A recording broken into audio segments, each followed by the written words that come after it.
اشفاق احمد صاحب کہتے ہیں، عورتوں کی صفات کی پرواہ ہی کون کرتا ہے؟ کون پوچھتا ہے کہ عورت کس درجہ صاحب کمال ہے؟ مرد کو تو عورت کا سراپا ہی اٹریکٹ کرتا ہے۔ وہ بیچاری خود کو سجاتی نہ پھرے تو اور کیا کرے؟ ہر چیز کا صدقہ ہوتا ہے، اور عقل کا صدقہ یہ ہے کہ جاہل کی بات کو برداشت کر لو۔ جتنا ملے قبول کر لینا چاہیے، کیا پتہ یہ بھی ہماری اوقات سے زیادہ ہو۔ سچ بولنے کا شوق ہے تو اپنے بارے میں بولیں، لوگوں کی زندگیاں خراب مت کریں۔ نیکی کمانے کا بہترین وقت جوانی ہے۔ افسوس کی بات ہے ہم نیکی اس وقت کرتے ہیں جب برائی کے قابل نہیں رہتے۔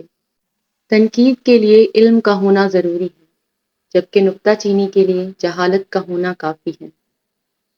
محبت کا پہلا قدم اٹھتا ہی اس وقت ہے جب وجود کے اندر سے انا کا بوریا بستر گول ہو جاتا ہے۔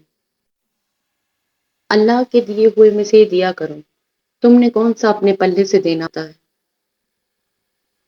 مرد کے دل میں دوسری عورت کی، عورت کی الماری میں نئے سوٹ کی گنجائش ہمیشہ رہتی ہے۔